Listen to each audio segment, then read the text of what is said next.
شکر کسے کہتے ہیں؟ شکر اصل میں ایک جذبہ ہے کہ جو کسی کے ساتھ اگر کسی نے خیر کیا ہو، بھلائی کی ہو، احسان کیا ہو، کسی تکلیف سے اس کو بچایا ہو، چھٹکارا دلایا ہو، تو ایک جذبہ پیدا ہوتا ہے انسان کے قلب کی گہرائی سے۔ اب اسے ہم جذبہ تشکر کہیں گے، جذبہ امتنان کہیں گے، یہ قلب کی گہرائی سے ابھرتا ہے اور پھر زبان پر بھی آتا ہے، آپ کا شکریہ، میں آپ کا شکریہ ادا کرتا ہوں۔ یہ شکر جو ہے در حقیقت یہ فطرت کی صحت کی علامت۔ اگر فطرت صحیح ہے تو شکر لازماً ہوگا، اور اگر شکر نہیں ہے تو معلوم ہوا کہ فطرت مسخ ہو چکی، آپ کے ساتھ کسی نے بھلائی کی اور آپ کے اندر یہ جذبہ بھی پیدا نہیں ہوا۔ یہ تو حیوانات تک کے اندر ہے۔ آپ کسی پیاسے جانور کے سامنے پانی رکھیے، کوئی بکری ہو، کوئی اور ہو، کوئی گائے ہو، پیاسا ہو، بندھا ہوا ہے، وہ تو ادھر ادھر دوڑ کر اپنی پیاس پوری نہیں کر سکتا، بالٹی میں پانی رکھ دیجیے، وہ پی کر پھر وہ آنکھیں اٹھا کر آپ کو دیکھے گا، وہ جانور تو اس کی آنکھوں کے اندر سے آپ کو جذبہ تشکر چھلکتا ہوا نظر آئے۔ اسی معنی میں عجیب بات یہ ہے، عین، عین کہتے ہیں آنکھ کو، اور عین کہتے ہیں چشمے کو بھی۔ عرب کہتے تھے عین الشکرا،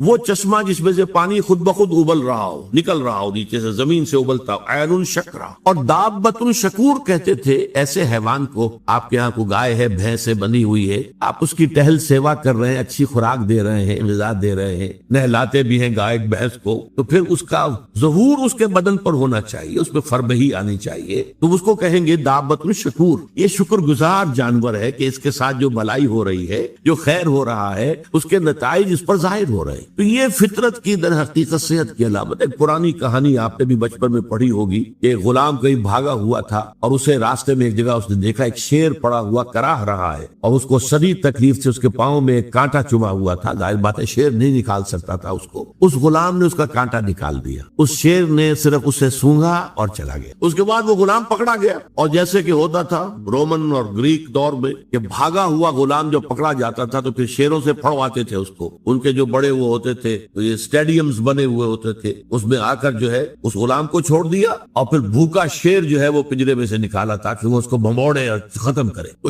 اس نوجوان کو، اس غلام کو بھی پھینکا گیا۔ اس کے بعد جو شیر کا پنجرا کھولا تو شیر آیا، اس نے سونگا اور اس کو چھوڑ کر علیحدہ بیٹھ گیا۔ لوگ حیران ہوئے، معلوم ہے یہ وہی شیر تھا کہ جس کے پاؤں سے کانٹا نکالا تھا اس غلام نے، جبکہ وہ بھاگا پھر رہا تھا، چھپتا پھر رہا تھا جنگلوں میں۔ پر یہ شے سمجھ لیجئے کہ شکر جو ہے در حقیقت یہ فطرت کی صحت کی علامت۔ یہاں تک فرمایا حضور نے من لم یشکر الناس لا یشکر اللہ۔ یہ شکر ایسی شے ہے جو انسانوں کا شکر گزار نہیں ہے، وہ کبھی اللہ کا شکر گزار بھی نہیں ہو سکتا۔ فطرت مسخ ہو چکی ہے، کسی نے آپ کے ساتھ بھلائی کی اور آپ کے اندر سے وہ جذبہ تشکر ابھرا ہی نہیں، معلوم ہے فطرت کے سوتے خشک ہو چکے ہیں۔ وہ کنواں جس کے اندر لانے والے پانی کے سوتے خشک ہو چکے ہیں، پانی کہاں رہے گا اس میں، تو خالی کنواں ہے۔ تمہاری بھی فطرت جو ہے خالی ہو چکی ہے، اور تمہارے اندر وہ جو جذبہ تشکر موجود نہیں ہے، تو گویا کہ فطرت کے سوتے خشک ہو چکے۔ اب اصل بات کیا ہے اس فطرت کے بعد؟ اصل منعم کو پہچاننا۔ اب دیکھیے اس کو بھی ذرا غور سے سنیے میری بات کو۔ بچپن میں ہر بچہ یہ سمجھتا ہے کہ میرے حفاظت کرنے والے، میری ضروریات پوری کرنے والے،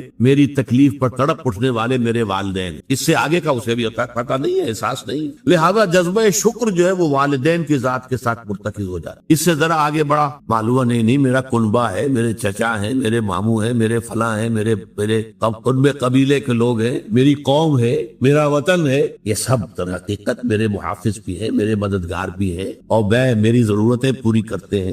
یہ جذبہ تشکر اب پھیل رہا ہے والدین سے، اپنے خاندان، قبیلے، قوم۔ اس کے بعد محسوس ہوتا ہے، یہ سائنس کی انتہا ہے کہ یہ سارے عناصر فطرت مجھے پال رہے ہیں۔ سورج کی حرارت نہ ہو تو فصلیں کیسے پکے، سورج کی حرارت نہ ہو تو یہ ہوا، یہ بادل کیسے اٹھے، وہ سمندروں سے بخارات، ہوائیں نہ چلے تو یہ کیسے جو ہے بادل یہاں تک آئے اور بارش برسے اور پھر میرے لیے گندم جو ہے وہ پیدا ہو۔ یہ تو کائنات پوری مجھے پال رہی ہے، اور اس میں سب سے بڑی شے جو ہے، یہ سائنس کا یوں سمجھ لیے کمال ہے، سب سے بڑی شے سورج ہے۔ اس لیے کہ یہ بھی کہنا ہے کہ زمین سورج ہی سے ٹوٹا ہوا ایک ٹکڑا ہے، اسی سے سپلنٹر ایک علیحدہ ہوا، اس کے گرد گھومنا شروع کر دیا، واللہ عالم، یہ علیحدہ بحث ہے، یہ کاسمولوجی کی بحث ہے۔ لیکن یہ ہے کہ بہرحال ہم جانتے ہیں یہ شکر کا جذبہ پھر آ کر مرتکز ہوتا ہے، یہ تمام مظاہر فطرت۔ اب اس کے بعد صرف ایک چھلانگ لگانے کی ضرورت، وہ چھلانگ جو حضرت ابراہیم نے لگائی، سورہ انعام میں ذکر ہے، انہوں نے ایک تارے کو دیکھا تو کہا اچھا شاید یہ میرا رب ہے۔ جب وہ ڈوب گیا، غروب ہو گیا، تو نہیں میں تو غروب ہونے والے کو تو رب نہیں مان سکتا۔ پھر چاند کو دیکھا، وہ بڑا روشن تھا، بہت بڑا تھا،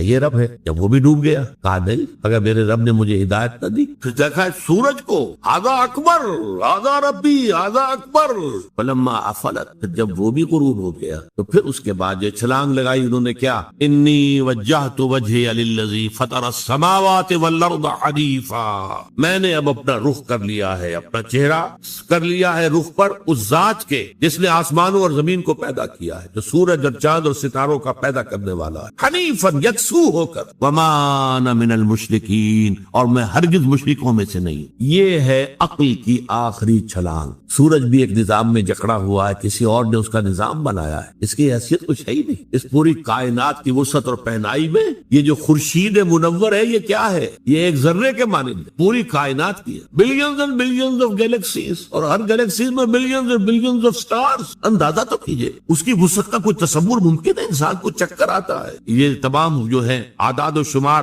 جو یہ آتے ہیں ہمارے سامنے ایسٹرونومی میں، چکر آتا ہے۔ سورج کی کیا حیثیت؟ ہاں ایک ہستی ہے کہ جس نے ان سب کو جکڑا ہوا ہے، جس کے نظام میں، جس کے قانون کے اندر یہ جکڑے ہوئے ہیں، بے حسبان، یہ ایک حساب کے ساتھ چل رہے ہیں اور حساب کسی نے معین کیا ہوا۔ یہ ہے در حقیقت عقل کا کام، یعنی فطرت کی سلامتی، جذبہ تشکر، شکر کس کا؟ سب سے بڑی بات اللہ کا شکر۔ ایک بات اور نوٹ کر لیجئے، یہی جذبہ تشکر ہے جو پھر عبادت کی شکل اختیار کرتا ہے۔ دیکھیے شکر، آپ کے ساتھ کسی نے بھلائی کی، آپ کی فطرت کا تقاضا نمبر ایک یہ کہ اس کا شکریہ ادا کریں، نمبر دو یہ کہ آپ بھی کوشش کریں کہ کوئی میں بھی اس کی خدمت کروں، کو میں اس کو بدلا دوں۔ الجزاء الاحسان الا الاحسان، بھلائی کا بدلہ سوائے بھلائی کے اور کیا ہو سکتا ہے؟ لیکن فرض کیجئے کہ وہ ہستی اتنی بلند و بالا ہو، والدین کی آپ کچھ نہ کچھ خدمت کر کے کچھ کسی درجے میں جو انہوں نے بچپن میں پالا پوسا تھا، کسی درجے میں آپ اس کا جب آپ اس کا بدلہ دے سکتے۔ بڑھاپے میں یہ ہے کہ انہیں فلا تقل لهما اف ولا تنهرهما، انہیں اف تک نہ کہا جائے، انہیں جھڑکا نہ جائے، ان کی اطاعت کی جائے، ان کی فرما برداری کی جائے۔ ہاں ناحق بات میں ان کی بات نہیں ماننی، شرک پہ مجبور کریں تو ان کو نہیں ماننا، ان کے حکم کو، لیکن باقی یہ اور چیزوں کے اندر ماننا۔ تو یہ سارا معاملہ یہ کسی نہ کسی درجے میں آپ نے اسے بدلہ دے دیا اور جو بھی ہے، لیکن جہاں کہیں ایسی ہستی کا شکر ہے کہ جسے آپ کو بدلہ دے نہیں سکتے، سورج کو کیا بدلہ دیں گے، وہاں یہی جذبہ تشکر جو ہے جذبہ عبادت میں ڈھل جاتا ہے۔ ہاتھ جوڑ کے کھڑے ہو گئے سورج کے سامنے، ڈنڈوت کر رہے ہیں، سجدہ کر رہے ہیں، یہ کیا ہے، کیوں ہے؟ یہ وہی جذبہ تشکر ہے۔ اس سورج ہی سے ہمارا سارا نظام چل رہا ہے، میرا پورا وجود یہ در حقیقت اسی کے ذریعے سے اس کی ساری ضرورتیں اور سارے تقاضے پورے ہو رہے ہیں۔ یہی جذبہ تشکر ہے جو جذبہ عبادت کی شکل اختیار کرتا ہے۔ اور جب جذبہ تشکر صحیح جگہ جا کر لگ گیا، یعنی جیسے کہ میں مثال بارہا دیتا رہا ہوں کہ اگر آپ کو کسی اونچی فصیل پر چڑھنا ہے اور آپ کے پاس جو ہے وہ ایک کمند ہے، تو پہلے کمند کو آپ پھینکیں گے اونچا، آپ کے بازو میں طاقت ہونی چاہیے۔ اگر بازو میں طاقت ہی نہیں ہے تو کمند کہیں قریب ہی جا کے اٹک گئی تو جہاں تک وہ اٹکی ہے وہیں تک چڑھ سکتے ہیں نا، اس سے آگے تو نہیں جا سکتے۔ تو کمند کو پہنچانا ہے پہلے اونچائی تک۔ اب دیکھیے اس کو اقبال نے کہا ہے، یزداں بکمند آور اے ہمت مردانہ، تمہاری کمند یزداں کے ساتھ جا کر جڑے، اللہ کو پہچانو۔ تمہاری عقل کا جو ہے در حقیقت امتحان یہ ہے کہ اصل منعم حقیقی، اصل محسن حقیقی، اس کے انعامات، اس کے احسانات، اس نے تمہیں پیدا کیا، تمہاری ضرورت کی چیزیں پیدا کی۔ ان تعدوا نعمت اللہ لا تحصوها، اگر تم اللہ کی نعمتوں کو گننا چاہو کبھی احسان نہیں کر سکتے، کبھی ان کی گنتی نہیں کر سکتے۔ اس کے لیے تمہارا جذبہ شکر جو ہے وہ ڈھل جانا چاہیے جذبہ عبادت میں۔ اور یہاں اس رکوع کے اعتبار سے اس کے جو سب سے بڑا مظہر ہے وہ اب آ رہا ہے،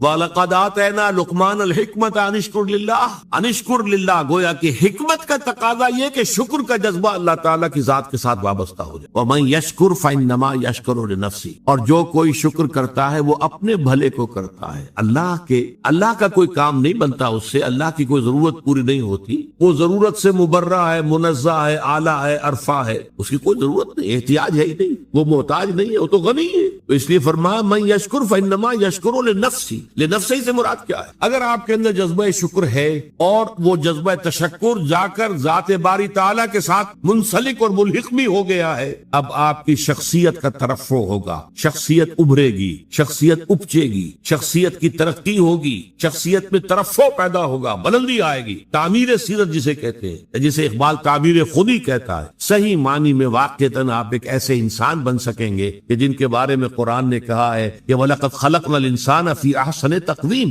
ہم نے انسان کو بہترین حساب پر پیدا کیا. وہ انسان بننے کے لیے ضروری ہے کہ آپ کی فطرت سلیم ہو اور عقل سلیم. فطرت سلیمہ جذبہ تشکر موجود ہو، عقل سلیم اصل محسن کو پہچان لے، اصل منعم کو پہچان لے، اور یہ منسلک ہو جائے پھر جذبہ تشکر ذات باری تعالیٰ کے ساتھ. تو اس کا بھلا تمہیں کو پہنچے گا، تمہاری شخصیت کی تعمیر ہوگی، تمہاری خودی جو ہے وہ پختہ ہوگی، مضبوط ہوگی، تمہاری اپنی سیرت و کردار جو ہے اس کی نشو و نما ہوگی. ومن یشکر فانما یشکر لنفسہ ومن کفر، اور جو کفر کرے فان اللہ غنی حمید، تو اللہ تو غنی ہے اور حمید. کفر کے بھی لفظی معنی پہچان لیجئے. کفر کے لفظی معنی دبا دینا، چھپا دینا. اسی سے کفارہ بنا ہے. کفارہ، آپ سے گناہ ہو گیا ہے تو گناہ کا کفارہ ہے تاکہ گناہ جو ہے دب جائے، چھپ جائے، ختم ہو جائے، محو ہو جائے، گناہ کا اثر آپ کے نامہ اعمال میں باقی نہ رہے. کفارہ. تو اسی طریقے سے کہتے ہیں کہ جو کسان ہے عجب الکفار نباتہ ثم یہیج فتراہ مصفرا،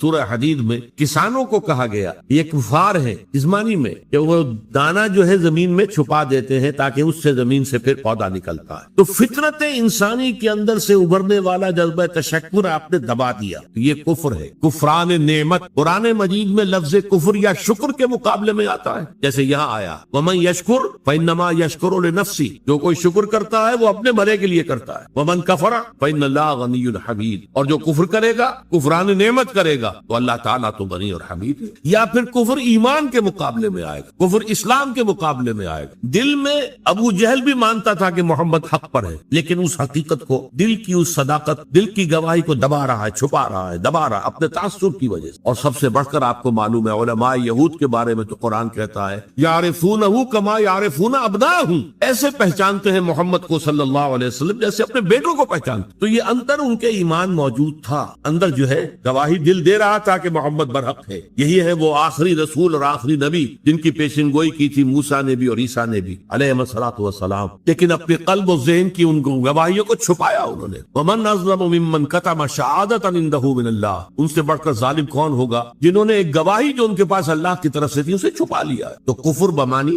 اسلام بمقابلہ اسلام، کفر بمانی بمقابلہ ایمان. نفاق جو ہے وہ کفر ہے، نفاق بھی کفر ہے. اسلام کے مقابلے میں کافر، غیر مسلم کافر ہے. اور شکر کے مقابلے میں کفران نعمت، وہ بھی لفظ کفر سے بنا ہے. اسی میں آیا ہے لئن شکرتم لازیدنکم ولئن کفرتم ان عذابی لشدید، اگر تم شکر کرو گے تو ہم اور دیں گے اور بڑھا کر دیں گے، لیکن اگر تم نے کفران نعمت کی روش اختیار کی تو پھر ہمارا عذاب بھی بہت سخت. ومن کفر فإن اللہ غنی حمید، غنی جس کی کوئی احتیاج نہ ہو، بے نیاز، غنی عن العالمین، تمام جہانوں سے بے نیاز. حمید فعیل کے وزن پر، اور یہ حامد اور محمود دونوں سے ہو سکتا ہے. فعیل جو ہے صفت مشبہ، وہ اس میں فاعل اور اس میں مفعول دونوں سے ہو سکتا ہے. یہاں مفعول سے، محمود سے حمید بنائے. آپ اپنی ذات میں خود بخود ستودہ صفات، ایک خیر اور خوبی وہ ہوتی ہے جسے آپ ظاہر کریں، بیان کریں. ایک خیر اور خوبی اور حسن اور جمال اور کمال ایسا ہے کہ اسے بیان کرنے کی حاجت ہی نہیں، از خود روشن.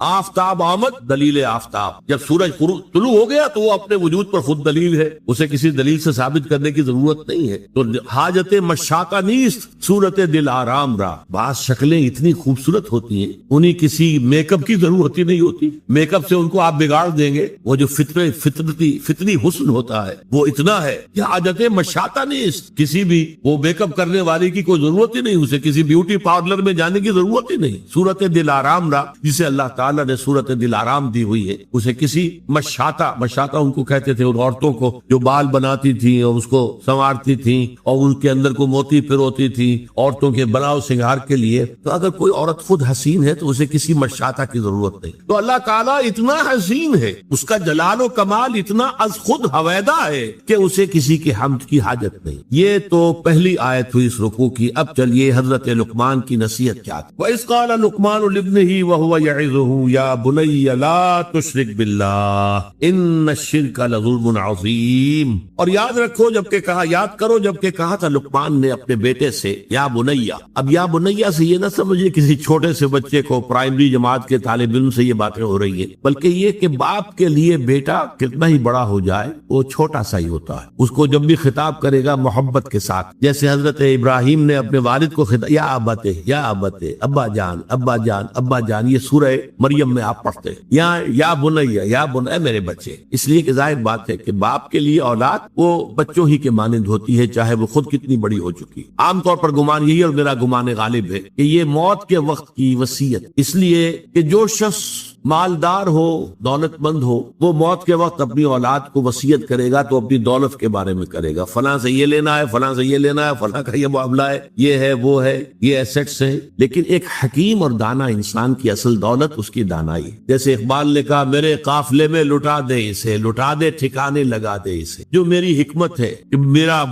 نور بصیرت عام کر دے، الہی آرزو میری یہی ہے، میرا نور بصیرت عام کر دے۔ تو جو کسی حکیم انسان کو اللہ تعالیٰ نے حکمت اور دانائی عطا کی، اس کی پونجی، اس کی دولت، اس کی حکمت ہی ہے، تو وہ اپنی اس حکمت کو ٹرانسفر کر رہے ہیں انتقال کے وقت اپنے بیٹے کو، اپنی اگلی نسل کو۔ وَإِذْ قَالَ لُقْمَانُ لِابْنِهِ وَهُوَ يَعِظُهُ يَا بُنَيَّ لَا تُشْرِكْ بِاللَّهِ، اے میرے بچے اللہ کے ساتھ شرک ہرگز نہ کیجو، ان الشرک لظلم عظیم، یقیناً شرک بہت بڑا ظلم ہے، بہت بڑی ناانصافی۔ پہلی بات تو یہ سمجھیے کہ شرک کہتے کسے ہیں؟ شرک اللہ کی نفی نہیں ہے، بڑے اللہ کے ساتھ چھوٹے خداؤں کا اضافہ ہے، شریک کر دینا۔ وہ ابھی میں بیان کر چکا ہوں پچھلی نشست میں، گاڈز اینڈ گاڈیسز، اور وہ کیپٹل جی سے لکھے جانے والا گاڈ، اس کے ساتھ جب ان کو اٹیچ کر دیں گے یہ شرک ہے۔ مہادیو کے ساتھ دیویاں دیوتا شامل کر دیے گئے، یہ شرک۔ اللہ کے ساتھ آلہہ شامل کر دیے گئے، اللہ الالہ، وہ تو ہے وہ ایک اللہ، اسے وہ بھی مانتے تھے سب کہ وہ ایک ہی اکیلا ہی ہے، لیکن یہ کہ اس کے ساتھ کوئی بیٹی ہے، بیٹے، کوئی نائبین، کوئی اس کے منہ چڑھے ہوئے مصاحبین، یہ ایڈ کر دیے گئے آلہہ کے طور پر کہ ان کی سفارش سے بیڑا پار ہو جائے گا قیامت میں۔ یہ ہے ان کا شرک، لا تشرک باللہ، اللہ کے ساتھ شریک نہ، یعنی اب نوٹ کیجئے، اللہ تعالیٰ کا حق ایک لفظ میں ہے، اس کے ساتھ شرک مت کرو، باقی ساری باتیں اس کے تابع ہو جائیں۔ لیکن اس شرک کی کیا کیا شکلیں ہیں، اس کی کیسی کیسی قسمیں ہیں، یہ بڑا اہم موضوع ہے اپنی جگہ۔ آج اس وقت تو صرف اتنا سمجھیے، اور ظلم کے حوالے سے، ظلم عربی میں کہتے ہیں وضع الشیء فی غیر محلہ، کسی شے کو اس کے اصل مقام سے ہٹا کر کہیں اور رکھ دینا، یہ ظلم ہے، ناانصافی۔ شرک میں کیا ہوتا ہے؟ دو طرفہ ظلم ہوتا ہے، یا خالق اور مخلوق، اللہ خالق ہے، باقی کل کائنات مخلوق ہے، انبیاء، اولیاء، ملائکہ، جنات، سب مخلوق۔ یا تو مخلوق میں سے کسی کو اٹھایا اور خالق کے ساتھ بٹھا دیا، یا خالق کو گرایا اور کسی اعتبار سے مخلوق میں سے کسی کے مشابہ کر دیا۔ یہ دونوں شکلیں ہیں شرک، اور دونوں بدترین ناانصافی۔ خالق کو گرا کر مخلوق کے صف میں لے آنا، یا مخلوق میں سے کسی کو اٹھا کر خالق کے ہم پلہ بنا دینا، ضد، ند، مثال، مثیل اگر اس کے برابر کر دیا جائے، لا ضد لہ ولا ند لہ ولا مثل لہ ولا مثال لہ ولا مثیل لہ، قل هو اللہ احد اللہ الصمد لم یلد ولم یولد ولم یکن لہ کفوا احد۔ اس ہستی کے ساتھ کسی درجے میں مخلوق میں سے کسی کو کسی پہلو سے، ہمجیت نہیں، کسی پہلو سے بھی ہم پلہ بنا دینا اللہ، یہ شرک ہوگا۔ یا اللہ کو گرا کر اس کے مقام رفیع سے کسی اعتبار سے، کسی خاص پہلو سے مخلوق کی کسی صفت، مخلوق کے کسی مقام اور مرتبے کے میں لا کے شامل کر دینا، یہ ہے دونوں کے جو ظلم کی انتہائی صورتیں ہیں۔ تو فرمایا یا بنی لا تشرک باللہ ان الشرک لظلم عظیم۔ جیسے ہمارا جو دوسرا سبق تھا آیا بر، حضور نے ایک حدیث میں اس کو کوٹ کیا تھا، میں نے آپ کو بتایا تھا کہ اس میں وآت المال علی حبہ ذوی القربى والیتامى والمساکین وابن السبیل والسائلین وفی الرقاب، اس کے بعد پھر مستقل آیا وآت الزکاۃ، زکوٰۃ علیحدہ ہے، وہ علیحدہ ہے، اور حضور نے دلیل دی ان فی المال لحقا سوى الزکاۃ۔ لوگوں یہ نہ سمجھنا کہ مال میں بس زکوٰۃ دے دی تو سارا حق جو ہے ادا ہو گیا، نہیں،